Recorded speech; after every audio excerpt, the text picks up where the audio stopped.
Hello everyone, एक बार फिर से आप लोग का हमारे चैनल पर स्वागत है। तो चलिए आज के हम इस वीडियो में राष्ट्रपति के जितने भी कार्य हैं, उनकी शक्तियां हैं, इनसे जितने भी रिलेटेड चीज़ें हैं, हम सभी चीज़ों को क्या करेंगे, जान लेंगे।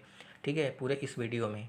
हाँ, वीडियो चलिए स्टार्ट करते हैं। वीडियो स्टार्ट करने से पहले मैं बता देता हूँ कि अगर आप लोग चैनल पर नए हैं तो चैनल को ज़रूर सब्सक्राइब कर लीजिएगा। ठीक है, और चैनल को और जो बेल वाले आइकन को क्या करिएगा, दबा दीजिएगा, इससे कि आपको नोटिफिकेशन मिलता रहेगा। मैं डेली करंट अफेयर से रिलेटेड भी वीडियो लाता रहता हूँ।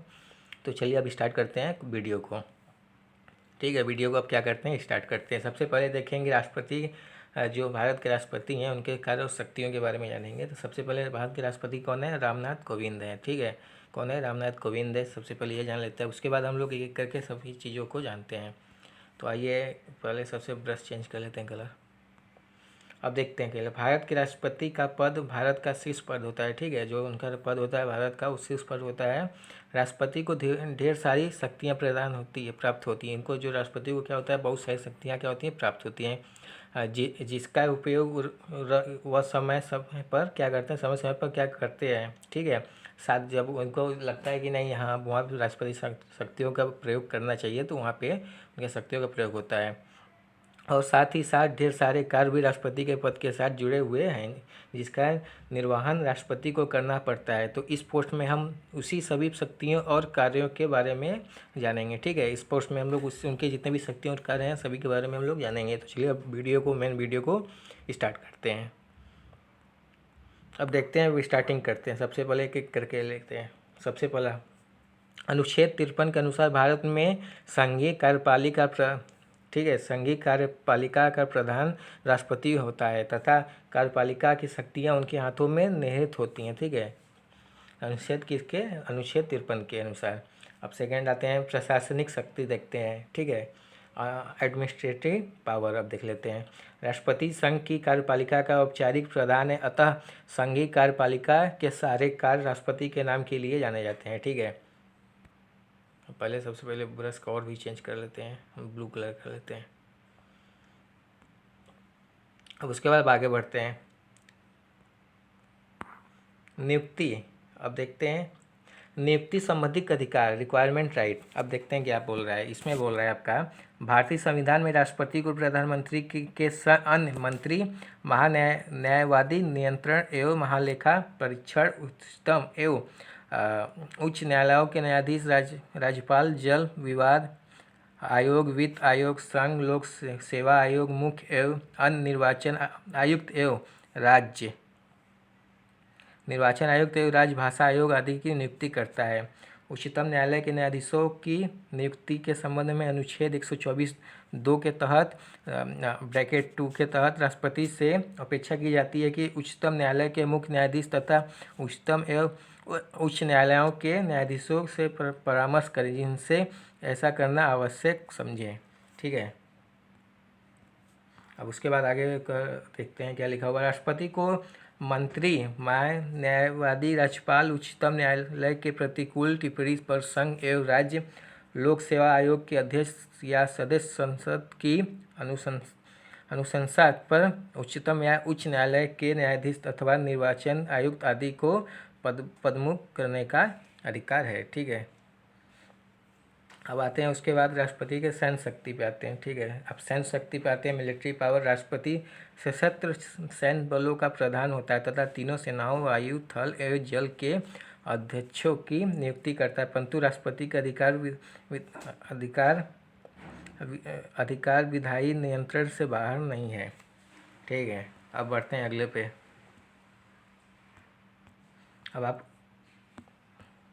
अब आते हैं राजनीतिक शक्ति, पॉलिटिकल पावर क्या होता है। राजनीतिक शक्ति का विषय व्यापक है, परंतु फिर भी इसके तहत निम्न विषय रखे जा सकते हैं। पहला आपका है, जैसे कि विदेशों से संधियां किया जाना, फिर विदेशी नीति का निर्धारण, फिर विदेशी नीति का संचालन, फिर अंतर्राष्ट्रीय गतिविधियों में भारत का प्रतिनिधित्व। ठीक, अब उसके बाद अब आते हैं आपके अगले पे टॉपिक पे बढ़ते हैं। अब विधायकी शक्ति, लेजिस्लेटिव पावर अब देखते हैं। भारत के राष्ट्रपति की विधायकी शक्तियाँ, जिनका उपयोग अनुच्छेद 74(1) के तहत मंत्रियों की सलाह पर ही होगा।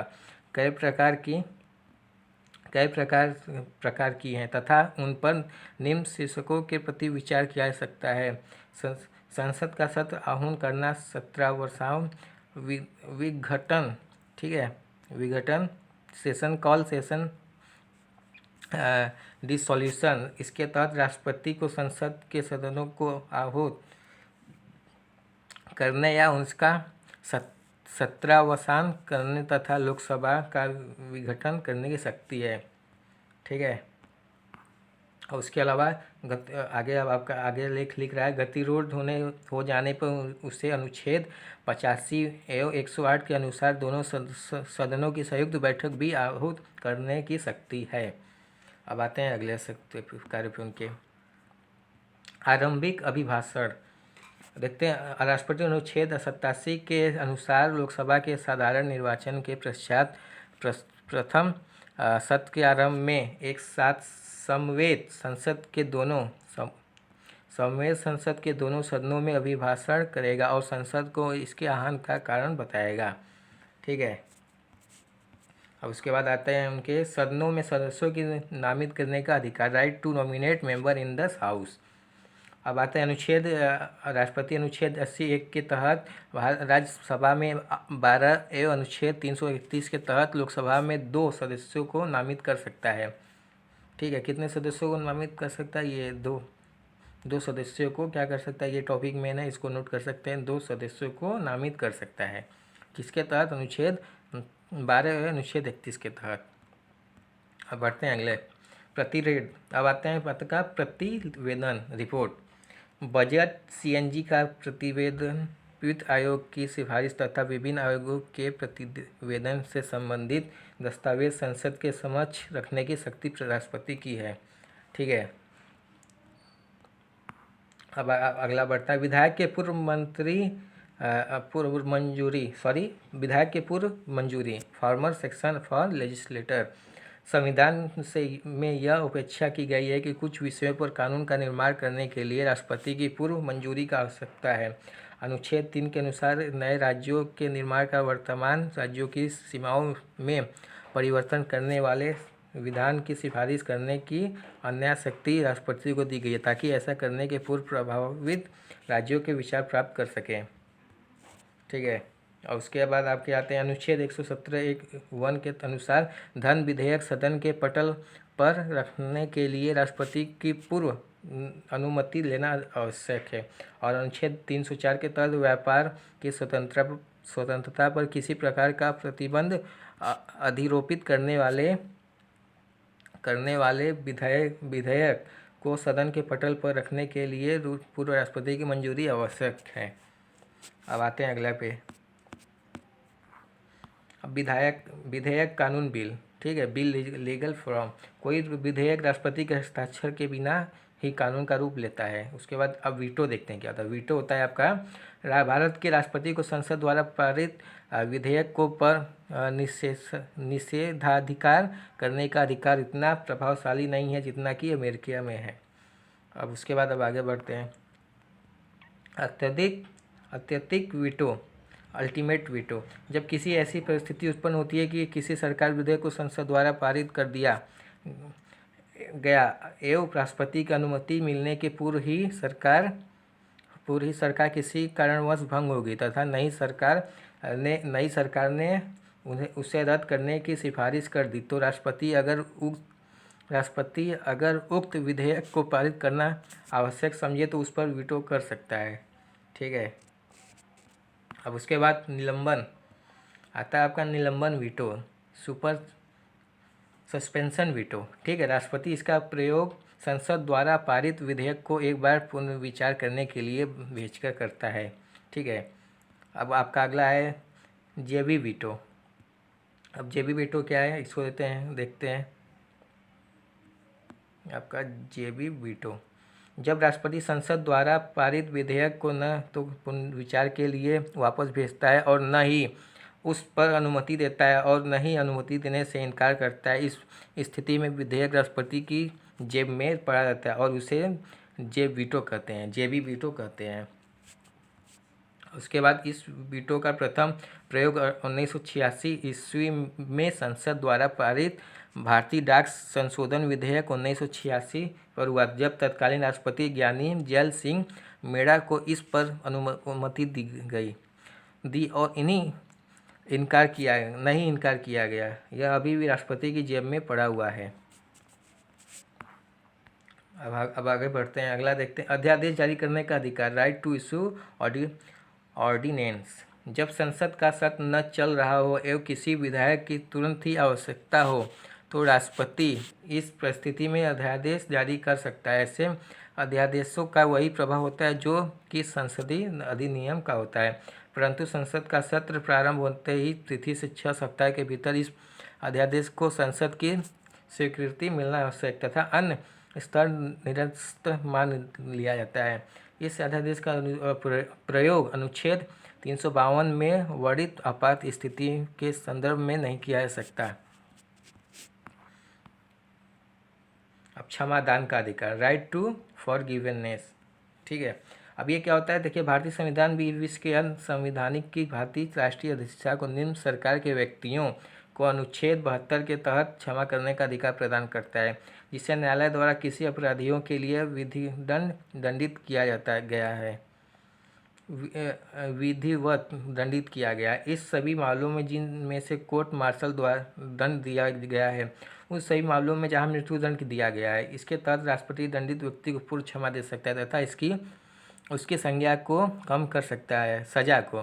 क्षमादान का अधिकार एक अनुग्रह अधिकार है।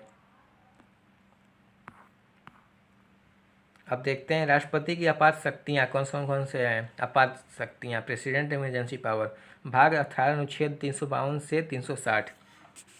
देखते हैं अब एक एक करके सभी। अब सबसे पहले ये देखेंगे, राष्ट्रीय आपात नेशनल इमरजेंसी। भारतीय संविधान के अनुच्छेद 352 के अनुसार युद्ध, ब्राह्म, आक्रामक एवं आंतरिक उपद्रव की स्थिति में राष्ट्रपति को राष्ट्रीय आपात की उद्घोषणा कर सकता है, परंतु ऐसी उद्घोषणा अनुच्छेद 352 क 3 के अनुसार राष्ट्रपति तभी कर सकता है जब प्रधानमंत्री के नेतृत्व में मंत्रिमंडल राष्ट्रपति से लिखित रूप से संतुष्टि करे। राष्ट्रपति द्वारा अनुच्छेद 352 का प्रयोग करने के लिए आवश्यक नहीं है कि युद्ध बाहर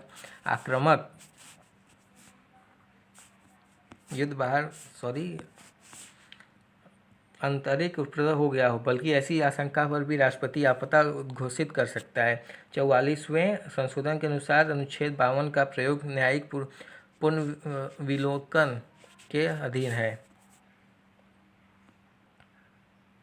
अनुच्छेद 352 की उद्घोषणा के 1 माह के भीतर संसद के दोनों सदस्यों द्वारा इसके समर्थन में संकल्प प्रस्ताव अगर पारित नहीं होता तो राष्ट्रीय आपात की उद्घोषणा समाप्त हो जाती है।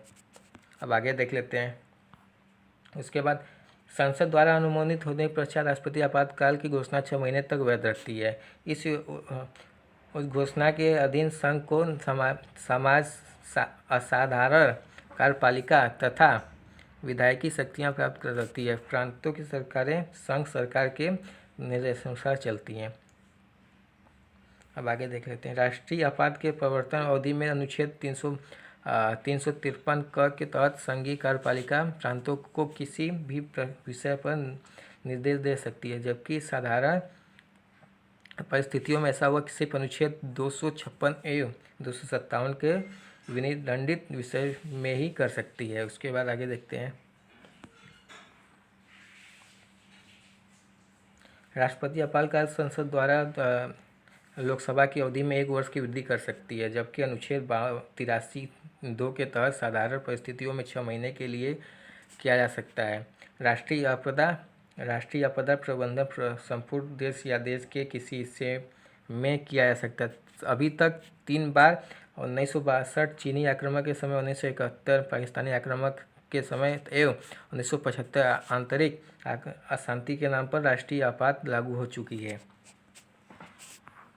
अब आगे देखते हैं राष्ट्रपति शासन, प्रेसिडेंट रूल।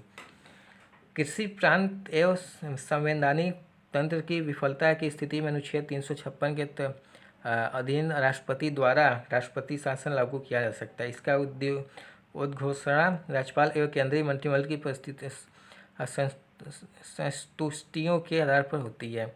इस घोषणा के परिवर्तन काल में राज्य की कार्यपालिका शक्ति राष्ट्रपति के हाथों में एवं विधायक का शक्ति संसद के हाथों में होती है, जबकि प्रांतीय न्यायपालिका पूर्व की भांति ही कार्य करती है। और उसके बाद आपका आगे है संवैधानिक तंत्र की विफलता के कारण घोषित राष्ट्रपति शासन की अधिकतम अवधि 3 वर्षों की होती है, परंतु 6 महीने तक संसद द्वारा अनुमोदन प्रस्ताव पारित करते रहना आवश्यक है। अभी तक 110 से अधिक बार यह घोषणा हो चुकी है कि सबसे पहले पंजाब में लागू हुई। अब आते हैं, अब आगे अगला टॉपिक देखते हैं। अगला टॉपिक बोल रहा है वित्तीय आपातकाल, फाइनेंशियल इमरजेंसी। अब इसको देखते हैं। यहाँ तक अगर आपको वीडियो अच्छी लगी तो वीडियो को ज़रूर लाइक करिएगा और ज़्यादा से ज़्यादा शेयर करिए, जिससे कि सबको ये वीडियो पहुँच जाए सबके पास। उसके बाद चैनल को सब्सक्राइब कर लीजिएगा, ठीक है। अब बढ़ते हैं अगले वीडियो पे। अगला टॉपिक क्या बोला है आपका, वित्तीय आपातकाल, फाइनेंशियल इमरजेंसी बोला। जब देश के वित्तीय साख पर खतरा उत्पन्न हो जाता है तो राष्ट्रपति अनुच्छेद 360 के तहत इसकी उद्घोषणा करके सारी वित्तीय शक्तियों के हाथ में ले लेता है। राष्ट्रपति का विशेष अभिभाषण अनुच्छेद 87। आम चुनाव के पश्चात राष्ट्रपति प्रत्येक वर्ष एक अधिवेशन में एक साथ समेत दोनों सदनों के समक्ष राष्ट्रपति अभिभाषण करता है, ठीक है। अभिभाषण में समानांतर सरकार की नीतियों का वर्णन करता है। राष्ट्रपति के अभिभाषण पर नियम 1718 आदि के अंतर्गत संसद के दोनों सदनों में व्यापक चर्चा होती है, परंतु इस चर्चा में राष्ट्रपति की प्रत्यक्ष आलोचना नहीं की जाती है। और उसके बाद आपका देखते हैं आगे, नियम 20 के तहत अभिभाषण की चर्चा के अंत में प्रधानमंत्री द्वारा उत्तर दिया जाता है। प्रधानमंत्री के उत्तर के बाद धन्यवाद प्रस्ताव को मतदान के लिए रखा जाता है। नियम 247 के तहत धन्यवाद प्रस्ताव पारित होने के बाद उसकी सूचना लोकसभा अध्यक्ष द्वारा राष्ट्रपति को दी जाती है। सदन में गणपूर्ति अनुच्छेद 100 के अंतर्गत सदन की किसी बैठक के लिए गणमूर्ति कोरम अध्यक्ष या अध्यक्ष के रूप में कार्यकारी व्यक्ति सहित कुल सदन संख्या का 1/10 भाग होगी। 7 लोकसभा की, 15 राज्यसभा की और 26 होगी। अब उसके बाद आगे देखते हैं। आगे बोल रहा है संसद की भाषा अनुच्छेद 120 के अंतर्गत संविधान द्वारा की गई घोषणा के अनुसार संसद का कार्य संचालन हिंदी अंग्रेजी दोनों में होगा, परंतु अध्यक्ष किसी सांसद को मातृभाषा में बोलने की अनुमति दे सकता है। संसद में 8वीं अनुसूची में सम्मिलित 32 भाषाओं में से 15 के अनुवादन की कार्यरत है। नियम 15 के सदन को एक बार अनिश्चित काल के लिए स्थगित करने के बाद इसको पुनः बुलाने की शक्ति अध्यक्ष को प्राप्त है। सदन के स्थगन का कार्य किसी कार्य पर विशेष प्रभाव नहीं पड़ता, परंतु सत्रावसान होने पर विधेयक प्रस्तुत करने की सूचना के अलावा अन्य सभी सूचनाएं समाप्त हो जाती हैं। अब आइए, इतना तो हो गया। अब हम लोग जितने भी राष्ट्रपति के लिस्ट हैं उस भारत के, उसको हम लोग क्या करते हैं करके देख लेते हैं। तो सबसे पहले स्टार्ट करते हैं पहले राष्ट्रपति से। सबसे पहले राष्ट्रपति थे डॉक्टर राजेंद्र प्रसाद। एक थे 1884 से 1963, 26 जनवरी 1950 से 1362, भारतीय राष्ट्रीय कांग्रेस के थे, ठीक है। अब बढ़ते हैं सेकंड। अब थे डॉक्टर सर्वपल्ली राधाकृष्णन, 1818 से 1975, 13 मई 1962 से स्वतंत्र, ठीक है। अब आते हैं थर्ड, डॉक्टर जाकिर हुसैन। ये कब से 1897 से 1959 तक, ठीक है, 1969 तक। अब अगले आपके हैं वी गिरी, 1894 से 1980। अब आते हैं अगले आपके कौन थे, फारुकदीन अहमद, 1905 से 1977। ये किसके थे, ये थे आपके कांग्रेस के, और ये सब ये किसके थे, स्वतंत्र देश के। अब आते हैं अब अगले थे नीलम संजीव रेड्डी, 1913 से 1996।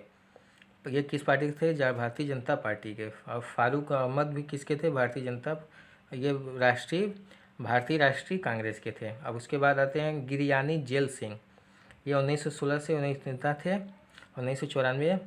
ये किसके थे, भारतीय राष्ट्रीय कांग्रेस के थे। अब आते हैं अगले, रामास्वामी वेंकटेश रमण 1910 से 2009, ये किसके थे? भारतीय राष्ट्रीय कांग्रेस के थे। अब उसके बाद आते हैं डॉक्टर शंकर दयाल शर्मा, ये थे किसके? ये भारतीय राष्ट्रीय कांग्रेस के थे। अब आते हैं KR नारायण, ये किसके पार्टी से? स्वतंत्र पार्टी से थे। अब आते हैं डॉक्टर APJ अब्दुल कलाम, ये किस पार्टी के थे? ये थे स्वतंत्र पार्टी के। अब आती हैं आपकी श्रीमती प्रतिभा पाटिल, ये किसकी थी? ये भारतीय राष्ट्रीय कांग्रेस की थी। अब आते हैं प्रणब मुखर्जी, ये किसके थे? भारतीय कांग्रेस के थे, राष्ट्रीय कांग्रेस के, भारतीय राष्ट्रीय कांग्रेस का। अब आते हैं इस समय जो प्रेजेंट राष्ट्रपति हैं वो है रामनाथ कोविंद, ठीक है। और ये किसके हैं? ये हैं आपके BJP, भारतीय जनता पार्टी के। किसके हैं? भारतीय जनता पार्टी के। इस वीडियो में इतना ही। वीडियो अगर आपको अच्छी लगी तो वीडियो को क्या करिए? लाइक कर दीजिए, ठीक है। सबसे पहले क्या करिए? जाके वीडियो को लाइक करिए। अगर कोई भी डाउट हो तो कमेंट में ज़रूर करिए भी, और उसके बाद अगर आपको नेक्स्ट वीडियो किस पे चाहिए उसको भी बताइए, ठीक है। मिलते हैं आप अगले वीडियो में जो करंट अफेयर का होगा। तो अब तब तक के लिए थैंक यू। चैनल को ज़रूर सब्सक्राइब कर लीजिएगा।